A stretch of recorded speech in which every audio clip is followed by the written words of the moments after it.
Hi, I'm Yoshitani, and I'm the author and illustrator behind the Tarot the Divine and the Beneath the Moon book.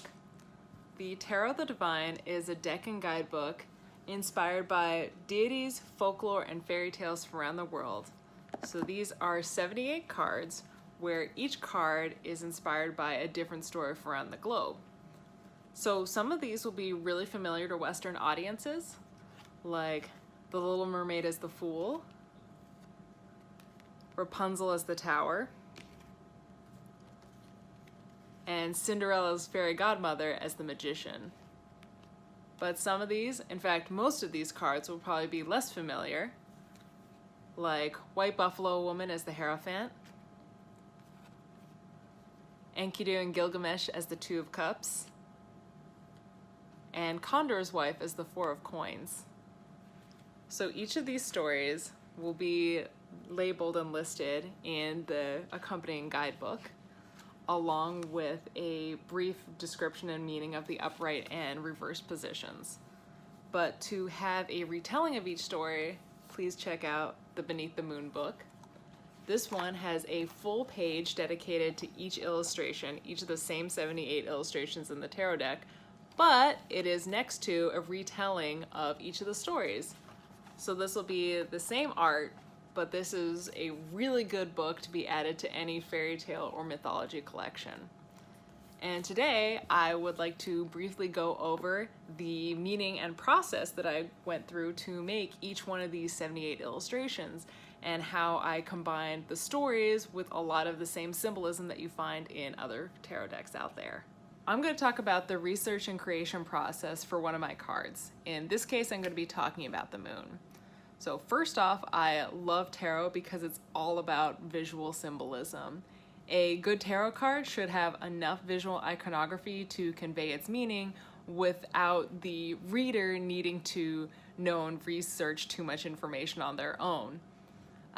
So also though, visual symbolism is a highly personal thing, which is why every person has a slightly different understanding for every card in every different deck out there. That's why a lot of tarot readers have preferred decks that they go to, because they identify it with it better than other decks.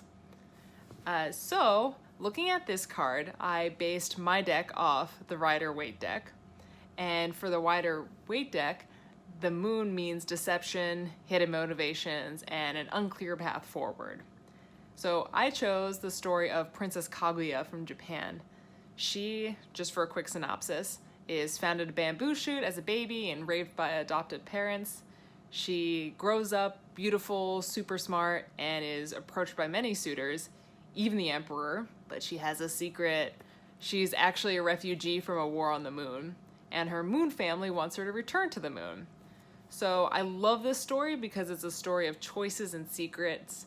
Kaguya loves her Earth family and life, but also loves her moon family. Meanwhile, her suitors on Earth don't understand why she's rejecting them. It's a confusing situation, which makes it really perfect for this card. So now all the art in this piece goes to support the story and the meaning. So here, Princess Kaguya is wearing Heian period courtwear, where the style is for women to wear many layers of kimonos to hide their figures. And she is crossing over a bridge. Bridges are great symbolism. They are about connecting between two separate worlds, but also the need to make a choice over which side to disembark. The two tanuki, which are Japanese raccoon dogs, are replacing the dog and the wolf from the Rider-Waite deck, but also tanuki are great because they are traditionally shape-shifting tricksters, and I love having them symbolize illusions. Additionally, each tanuki is looking at a different moon. One of them is looking at the moon in the sky, and one is looking at the reflection in the water, kind of giving you this idea of which is the real moon. The building in the backgrounds use mokoshi roofs. It's an architectural illusion of height and airiness.